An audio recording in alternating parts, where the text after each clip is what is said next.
Hello ভাই বোনেরা, আজকে সোমবার। তো সোমবার আমি তোমাদের সামনে আজকে আসলাম। আমি তো সাধারণত এখন আসি না, আসা বন্ধ করে দিয়েছি। এখন তোমরা রান্নার মাধ্যমেই মানে খাওয়া দাওয়াতেই দেখো আমাকে। তো মনটা কদিন ধরে খুব খারাপ। আজ প্রায় 7 দিনের উপর আমাদের মাছ ফাছ কিছু হয় না। তোমরা দেখতে পাচ্ছ বিড়ালগুলোর খুব কষ্ট হচ্ছে, ছোট বড় বিড়ালগুলোর। তো 4টে বিড়ালকেই আমরা হারিয়ে ফেললাম। যা ঠান্ডা পড়েছে ভাই বোনেরা, বুঝতে পারছি এই ঠান্ডার জন্যই ওদেরকে হারিয়ে ফেললাম। আরও বেশি কেয়ারফুল হতে হতো, আরও বেশি যত্ন হয়তো নিতে হতো। আর খুব অনেকটা ভাইরাস টাইপের ওদের লেগে গেছে না, মানে একজনের থেকে আরেকজন, আরেকজন থেকে আরেকজন, যেমন ফ্লু হয় আমাদের সেই রকম আর কি। আর ওরা তো ছোট, সেই হিসাবেও সহ্য করতে পারিনি। তো খাওয়া দাওয়া দেখতেই পাচ্ছ নামকা অবস্থা। আমি বললাম আজকে রান্না নেই, আজকেও রান্না পাই বোনেরা কিছু করব না। আজকে সোমবার, আজকে হচ্ছে ওর বাবা আর ছেলে একটা শ্রাদ্ধ বাড়িতে, সবারই আছে ইনভিটেশন, কিন্তু আমি যাই না। আমি শ্রাদ্ধ বাড়িতে খাওয়া ছেড়ে দিয়েছি ভাই বোনেরা অনেক দিনই, আজ প্রায় 3 বছরের উপর। তো ছেলে আর বাবা হয়তো যাবে, হয়তো না, শিওর যাবে। তো আমার রান্না খাওয়া কিচ্ছু নেই, কোনো রান্না হবে না। ওই কালকে লুচি একটু আছে, পনিরের তরকারি, সেই খেয়েই থাকবো। আর ওদের হচ্ছে একটু কষ্ট, ওদের ক্যাট ফুড খেয়েই থাকতে হচ্ছে। ক্যাট ফুডের সাথে মুড়ি টুড়ি মিশিয়ে, ভাত ফাত মিশিয়ে দিচ্ছি টুকটাক। ভাতও তো হচ্ছে না যে ভাত খাবে, ওই ক্যাট ফুড খেয়েই থাকতে হচ্ছে, মুড়ি আর ক্যাট ফুড। ওদের একটু কষ্ট হচ্ছে ভাই বোনেরা। ওই যে যে 4টে মারা গেল তার প্রথম সন্তান এইটা, সেই মায়ের প্রথম সন্তান এইটা। দুটো হয়েছিল, একটাকে আমরা ভোরে উঠতে উঠতে দেখি মরে গেছে, আর এইটা বেঁচে ছিল, এটাকে আমরা বাঁচাতে পারলাম। তখন গরম ছিল বলেই হয়তো বেঁচেছে। যাই হোক ভাই বোনেরা, তো একটু এদিক ওদিকের কথাও অনেকদিন বলি না, সেই নিয়েও বলতে চাই। তো তোমরা তো দেখছো সেই দিন 4জন, মানে মোটামুটি মানে টিভিতে যা দেখাচ্ছে আর কি, সে আরেকজন কি দাস, তার নামটা আমি ভুলে গেছি, সঞ্জয় দাস না কি দাস। তো তাকেও তোমরা দেখতে পাচ্ছ যে পুড়িয়ে মারলো। তো একে একে দেখতে পাচ্ছ তো, হয় পুড়িয়ে মারছে, নাই কিছু কথা বললে কেন এটা ঠিক হয়নি, পুড়িয়ে মারাটা, হিন্দুকে কোনো হিন্দু হিন্দু হয়ে কথা বলে তাকে গুলি করে মারছে, তাহলে বাংলাদেশে কি হচ্ছে? তো এই নিয়ে প্রতিবাদ একমাত্র কারা করছে? এখানকার কিছু হিন্দু, সনাতনী হিন্দু আর বিজেপি সরকার থেকে করছে, ঠিক আছে? কিন্তু এটা তো সামগ্রিকভাবে সবারই করার দরকার না? কারণ হিন্দুরা এইভাবে কেন নিধন হবে? ওরা কোথা থেকে কোথায় নেমে এসছে বলো ভাই বোনেরা? আমরা বাংলাদেশটাও কিন্তু এক সময় ছিল সেকুলার কান্ট্রি, মানে ওখানে সব ধর্মের লোকেরা যেমন ইন্ডিয়াতে থাকছে ওখানেও থাকতে পারবে। তাহলে সেখানে ওরা কি করলো? আমি কথাগুলো বলতাম না, অনেকদিন বলিনি বলে আমি আজকে আসলাম তোমাদের সামনে, যে না কিছু তো বলা দরকার। তো আমি তাও বলছি, কারণ এই এই মারা যাওয়াগুলো থেকেই আমি কথাগুলো আরো বলছি। তাহলে তারাই মানুষ, তারা চলে যাচ্ছে, যাদের নিজেদের পরিবারের লোক যাচ্ছে, এইভাবে জ্বলন্ত জ্যান্ত পুড়িয়ে মারছে। ইভেন তার হয়ে কথা বলছে বলে একজনকে গুলি করে মেরেছে, আবার সেদিন একজনকে মেরেছে। তাহলে এইগুলো কি হচ্ছে? এগুলো নিয়েও কেউ কথা বললেই কি সে হয়ে যাবে তখন কি মানে আমরা তখন আর কি ভারত বিরোধী কথাবার্তা বলছি? তা হিন্দুদের হয়ে কথা বলা কি ভারত বিরোধী কথাবার্তা? কেউ এগুলো দেখতে পাচ্ছে না? সেকুলার যারা, সব সেকুলার সেকুলার বলে চিৎকার করে, এখানে একজন সংখ্যালঘু সম্প্রদায়ের কেউ মরলে সিপিএম এর লোকেরা চিৎকার করতে থাকে। তাহলে সমপরিমাণ বাংলাদেশের সাথেও কর। ভেনিজুয়েলাতে কি হচ্ছে তোরা চিৎকার করছিস, তাহলে বাংলাদেশের সাথে তার কারণ তোরা করবি না? যে বাংলাদেশে হিন্দুদের নিধন করে করে কোথায় নিয়ে যাচ্ছে? কোথায় ছিল 40%, সেই জায়গায় দাঁড়িয়ে বোধ এখন 7%। তাহলে সেই জায়গা দাঁড়িয়ে ওই জায়গাটা ওরা হিন্দু শূন্য করে দেবে। এটা নিয়ে কেউ ভাবছে না। অ্যাকচুয়ালি এগুলো তো ভাবতে হবে, যখন এখানে ওরা বেশি হয়ে যাবে না এই সম্প্রদায়টা, তখন আমাদেরকেও নিঃশ্বাস করে দেবে। এটা ওরা তো দেখিয়ে দিচ্ছে ওদের রূপ এইটা, তারপরেও মানুষ শিক্ষা নিচ্ছে না।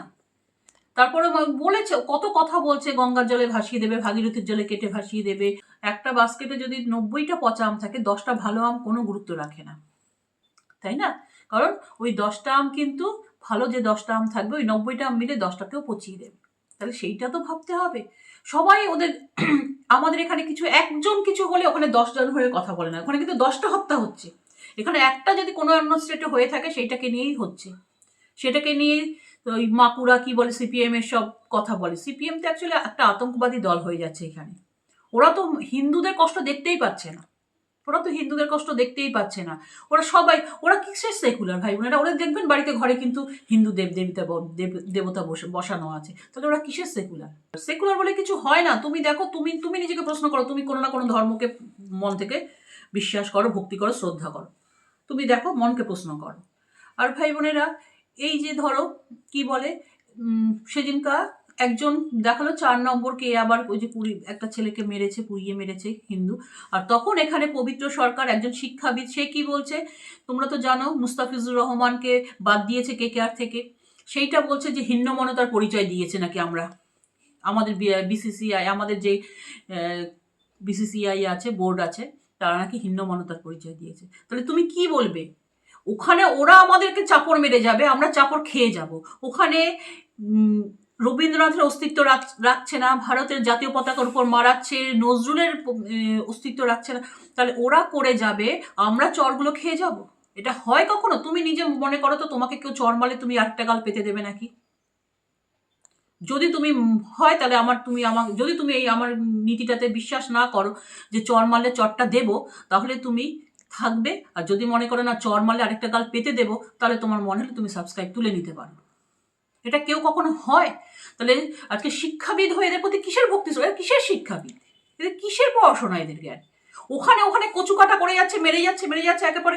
আর এখানে একজন মুস্তাফিজুর রহমানকে না তাকে মেরেছে, না কিছু করেছে, কি না খেলা থেকে বাদ দিয়েছে বলে বলছে যে হিন্নমনতা, আমরা হিন্দুরা হিন্নমনতা। উনিও তো একজন হিন্দু। অ্যাকচুয়ালি এরা আমাদেরকে বিপথে চালনা করছে। কতগুলো ডিগ্রি নিলেই হয় না, মনুষ্যত্ব থাকতে হয়। কতগুলো ডিগ্রি নিয়ে বসে আছে এরা। কি বলে শীর্ষেন্দু মুখোপাধ্যায়, আমার ছেলের কাছে কতগুলো বই আছে, আমি তো পুড়িয়ে দে, ওইসব বই পুড়িয়ে দে। এদেরকে তো ওখান থেকে লাথি মেরে বার করেছে, তারপরেও এরা ওদের হয়ে কথা বলবে। এটা ঠিক করেনি BCCI, মুস্তাফিজুরকে বাদ দিয়ে নাকি ঠিক করেনি, KKR নাকি ওকে খেলানো উচিত ছিল। এরা কি করে বলে এই কথাগুলো? ওরা ওখানে মানুষ পোড়াচ্ছে, ওরা ওখানে মানুষ গুলি করছে, উল্টে ওরা কি বলছে বাংলাদেশের লোক, ওখানকার লোকেরা, যে বাংলাদেশ আমাদের টিম ইন্ডিয়াতে খেলতে যাবে না, ইন্ডিয়াতে ওদের বিপদ আছে। মানে খাতরা তো হিন্দুদের হচ্ছে ওখানে, বিপদ তো হিন্দুদের ওখানে হচ্ছে। তোদের কিসের? তোরা না আসবি তো হিন্দুগুলো, এখানকার লোকগুলো বেঁচে যাবে, সোজা কথা।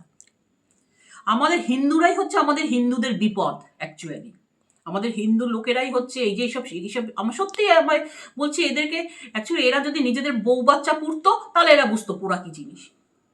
শীর্ষেন্দু মুখোপাধ্যায়ের বউ তো পড়েনি, পবিত্র সরকারের বউকে তো শ্লীলতাহানি করা হয়নি ওসব জায়গায়, পবিত্র সরকারের ছেলে তো পড়েনি, শীর্ষেন্দু মুখোপাধ্যায়ের তো ছেলে পড়েনি, তাই এরা বুঝতে পারছে না।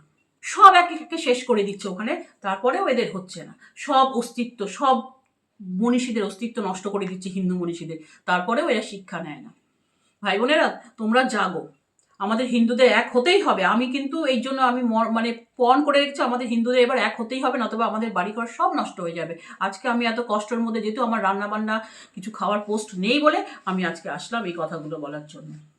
এরা শিক্ষাবিদ, শিক্ষিত সব মানছি, কিন্তু চোখটা ঠিক রাখো, চোখটা ঠিক রাখো। দেখতে পাচ্ছ তো কি হচ্ছে? তাহলে আমরা কি একটা গল্প পেতে দেবো, ওরা করে যাবে আর আমরা মেনে নেবো সব? এটা হতে পারে না ভাই বোনেরা। অ্যাটলিস্ট আমার কথাগুলো আজকে ভালো লাগলে তোমরা লাইক চিহ্ন দেবে যদি শোনো।